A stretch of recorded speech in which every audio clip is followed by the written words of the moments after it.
Welcome back to RBD Block Challenge. I'm Cindy Cloward, and today we are working on block number 4, and it's called Frame Star, and it's designed by Fran Gulick. Now, we've heard from you that you wanted to see it in what the batiks look like, because this year I'm sewing with our confetti cottons, but we also have instructions about using our batiks. And you can see it's very similar in colors, but the texture and the design are a little bit different, a little more interest in our batiks. So whatever you're sewing with, we're glad you're sewing with us. And I should mention that Fran Gulick will be sewing with her own fabrics, and you can find her on her social channels as well, at Cotton and Joy. So let's get started on this block today, the Frame Star. It's a really fun and unique block. The first thing you need to do, as always, is download the pattern from the Riley Blake Designs website. It's called Frame Star, and it's a really unique block. So cut out all your pieces. I love to lay them out and label them on our design board. And it tells you the first step is going to make 4 half square triangles using the 2 at a time method. So grab your C squares and your B squares and put them together. You're going to mark corner to corner, but this is a skill building series. And if you've been following along, you know how to make 2 at a time half square triangles. So we have a quick animation for you. If you're not familiar with it, to look at, and I'll meet you back here with my half square triangles sewn.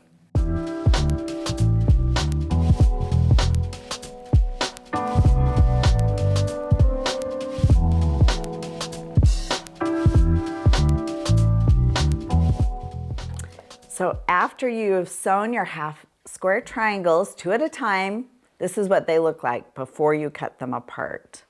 So I'm going to grab my scissors right here. And I do chain piece, try and chain piece everything I can. It saves on thread and time and energy.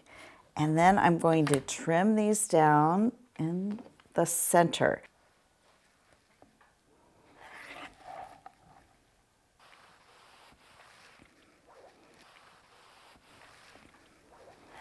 So I'm showing you this part because it's important how you press. And it's not written in the pattern this way, but it's my own personal tip when assembling this block. So let's take this over to our pressing station. And you're going to put, here's our 4 half square triangles. 2 of them you're going to press to the dark side.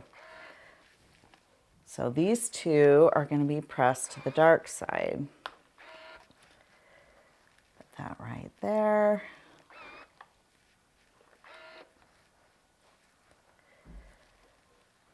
And I love my new Aqua Aliso. It's a great iron. I'm going to let those cool off there. And then these 2 we're going to press to the white or the light side. And that is going to help you out later when you are nesting your seams. Just kind of give a quick press, and again, press to the light or the white side.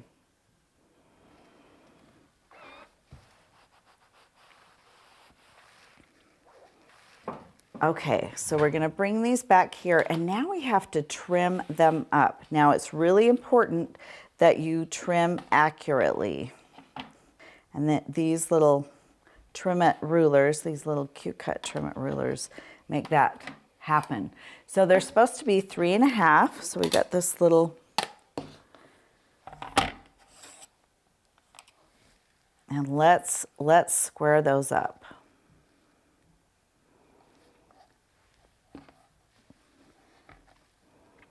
Line that up in the center.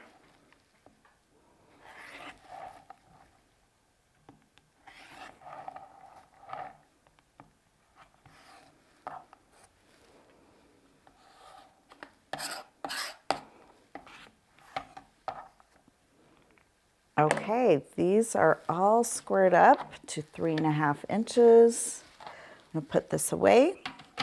And the next step is to make these units. Got it in blue and yellow. It's the same thing, but you're going to make this unit, then this unit. So we're making 8 of those. So again, it is just that half square triangle 2 at a time method, very similar. We are going to make sure we have 1 to the dark and 1 to the light. So those 2 will go with those 2 blocks or squares, and these 2 will go with these 2 squares. So we're making these 2 at a time. Now, you're going to mark it corner to corner. So let me just show you. I've already marked that one. And you have to be very mindful of placement to make sure they are going the right way. So I do suggest you mark them. Even if you've got a seam so easy, right? Because you can get a little disoriented with the direction that you need to sew. And again, this is your guide. This isn't your sew line. You're going to sew a 1/4 inch on each side. And you're going to cross that. You're going to make an X on your block. So when you pull it back, it's going to look like this on both sides. So we've got that. Again, make an X and pull it back and make sure you can see both of the fabrics. So that's good to go. You're going to do that as well.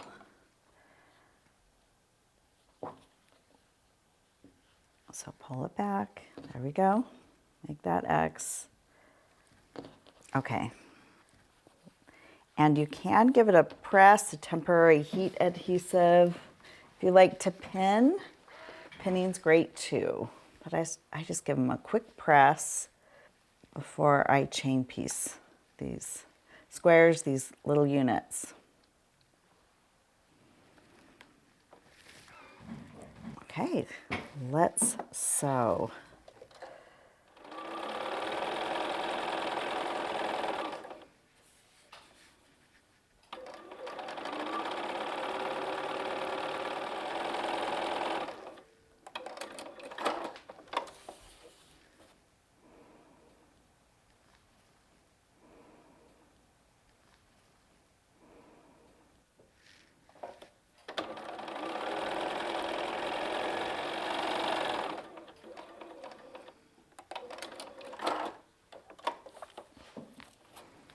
Okay, we've chained these all together.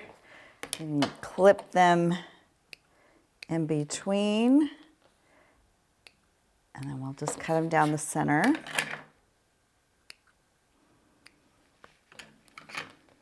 Get our little 1/4 inch plus ruler.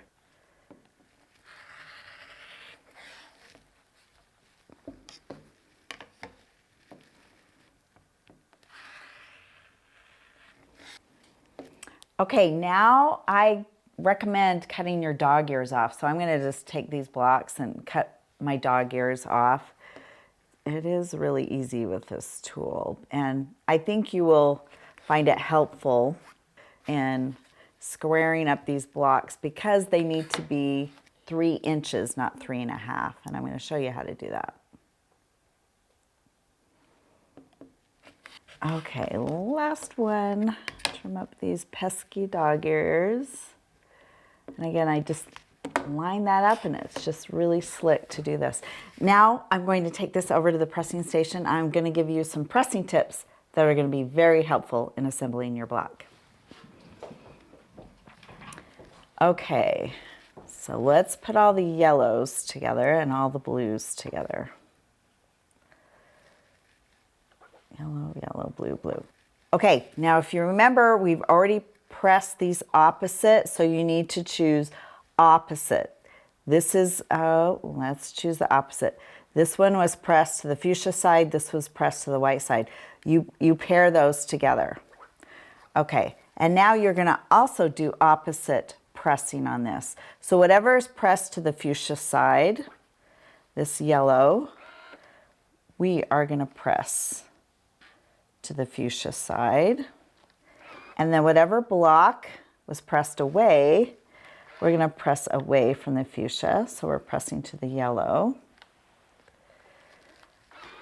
And we'll let those cool off. So they look the same, but the backs are going to be different. And do that the same thing for the blue. Those are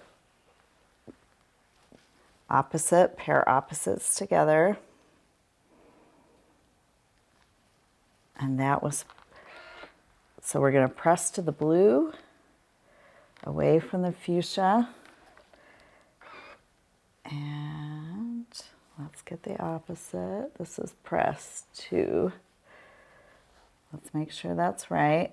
This is pressed towards the fuchsia. So we're going to press this towards the fuchsia. Okay, so those are paired up together.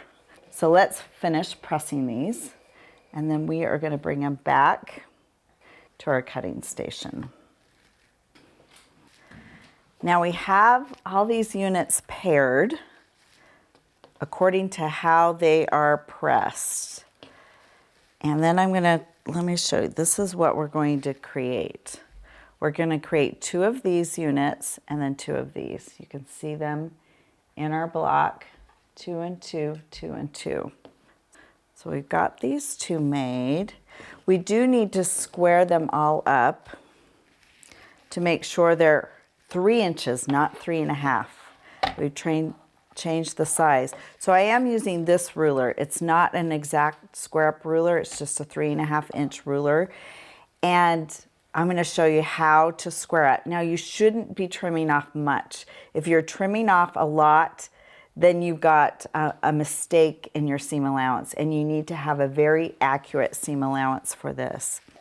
So now that we've trimmed this unit, this half square triangle, up to 3.5, and then we put it in this particular unit, now we're scoring up to 3 inches. And what we don't want to do is cut into this white or this fuchsia. So we're going to put that on the inside. There's a 3-inch marking here, and that's going to remind us not to trim up in those. And then we're going to line this diagonal up and then this diagonal. You can kind of see there's not a true diagonal that goes all the way to the top, but you line up this corner and make sure that corner is lined up. And it really is hairs that we need to trim up. So there's just ever so slightly into the yellow, but make sure it's just teeny trims. It should be fairly accurate. Let me show that to you again. Again, you're going to protect these 2 sides because you don't want to cut off your points. And we can put that, there we go. Line it up like that. Here's my 3-inch marking. And I really line it up with that fuchsia. And there's just a tiny bit outside of that.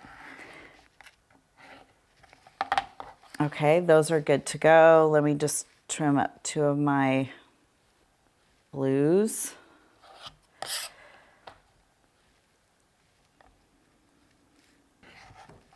Okay, we are finished trimming up. Let's just clean up my workspace a little bit. And this is where it's going to come together. You're pressing in different directions. This is where it's really going to pay off when we pair those together and those together. Because when we flip this over, our seams have flipped one direction, the others flipped the other on both of these angles. So that nests beautifully right there. I'm going to put a pin in there, and it nests beautifully at the bottom. You just click those seams into place, and then you're going to sew down this fuchsia fabric, creating this center square inside these 2 units. So that's been paired together, and then we're going to grab the blue version, and you can just see how beautifully those nest together because of all the prep work in our pressing. And then we just put a pin in it right there on both sides. Oops. Nesting our seams with our bird pins. Okay, let's take it to the machine and let's sew.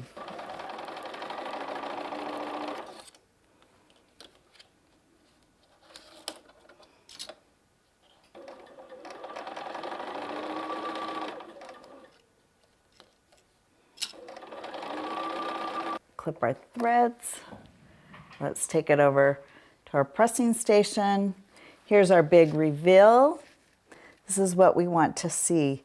We want to see those points lined up, and because our seams are nested, it looks great. So that is all lined up. Our seams are good. And we've got a 1/4 inch seam allowance on each side.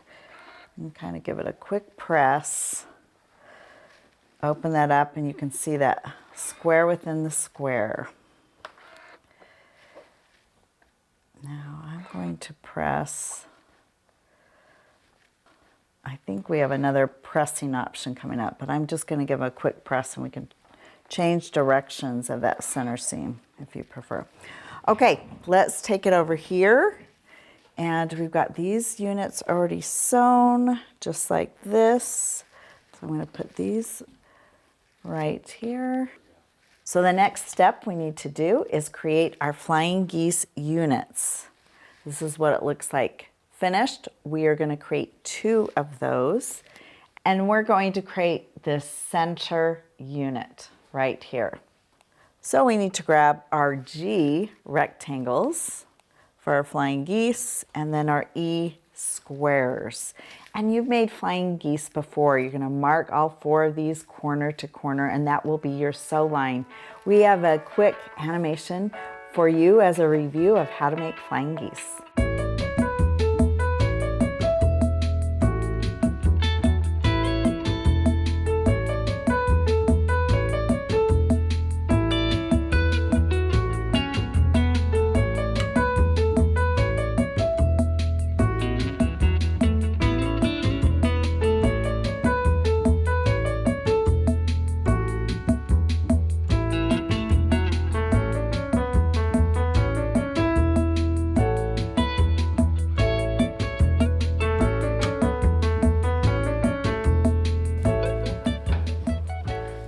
Okay, and in the pattern we call this the stitch and flip. We're just trimming down to a 1/4 inch seam allowance, and then I'm going to take it to the pressing station, press that open, just like this. Oh, and it looks like sometimes that fabric can, if you add a little moisture to it, can expand. So I'm just going to trim that off just slightly, like that. A little trim down like that. That looks good. What you want to see, a reminder in your flying geese, is you have a 1/4 inch from the top of your point, and they should line up. So now the pattern tells you to put them together with the flying geese flying in towards the center. And you line those up. I just kind of peek and make sure they line up beautifully. And then I put a pin in it in that center. You can pin your sides. Oops, shift it just a little. Or just kind of give them a tug and have them line up. Okay, let's take it to our sewing machine and we'll sew down the side of our 2 flying geese.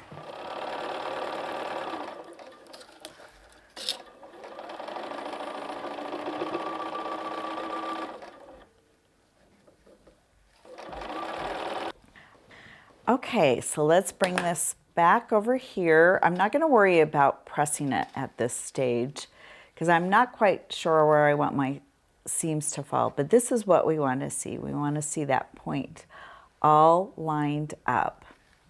So we can kind of look at that. We're not going to finger press it yet, but let's bring it over to our board and we're going to take all of our units and kind of line everything up. So we've got this on the bottom, these two on the sides, and make sure they're going the right way. Everything's going to be flying towards the center. So you've got this continuous piece of yellow and that continuous piece of blue, and then we've got these corner squares. And we are ready to assemble our block. Now the pattern gives instructions to open up your seams and to assemble a row at a time. I don't open up my seams and I assemble this block all at once. Do whatever works best for you. This is what I like to do when I assemble this block. So I take this side and flip it over the center. There's no center seam here, but you want to make sure this center block is centered with that point as well. So if you want to pin it, great. Just make sure it is lined up. I'm going to take it to my sewing machine and I'm going to sew this first row all together.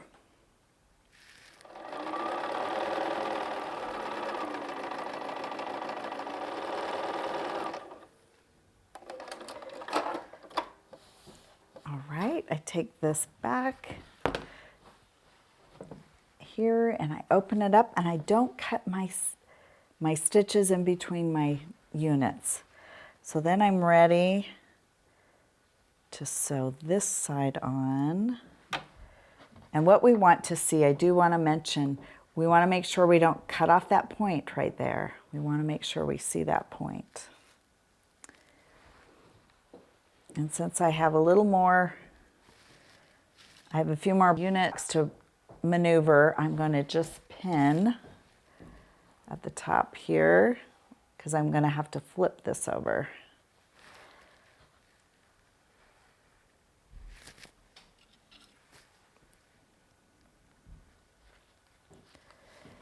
Okay.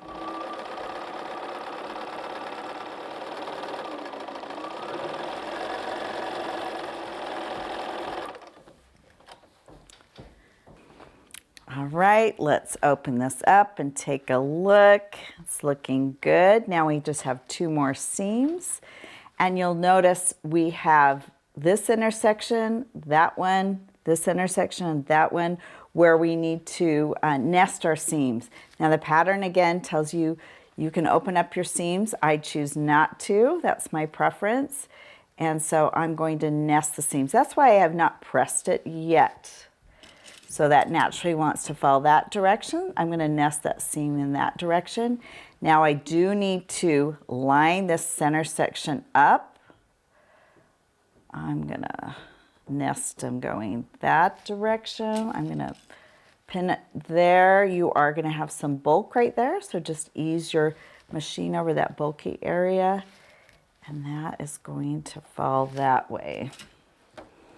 And I'll give it a nice press after I'm done sewing. You can press your two ends. I'm going to choose not to. Everything's lining up pretty well.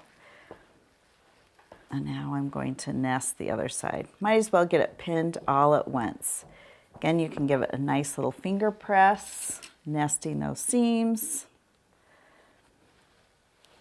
And that's going to fall to that side.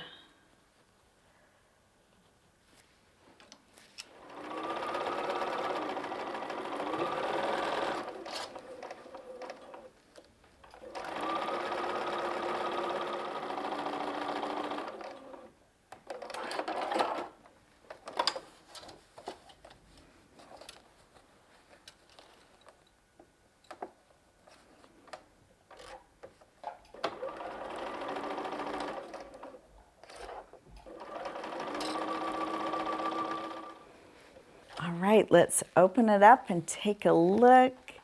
We want to make sure these points are lined up and they're not cut off. It's looking really good. So let's give it a good press.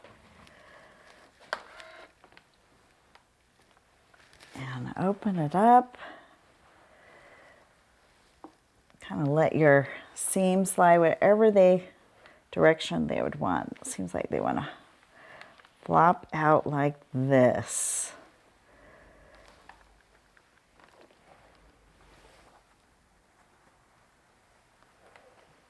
All right, now that is pressed, let's bring it back here and square it up, making sure it's the right size. And what we want to see is none of our points outside of this square up ruler. So we want to line the center section up and see if there's any trimming to be done. And it looks like, okay, trimming up ever so slightly. There's not much to trim off on this block. And I hope you've enjoyed learning how to create this frame star quilt block by Fran Gulick. It'll be fun to see Fran's own block. So join us next time for our next block, block number 5, called Dazzle by Christy Lee.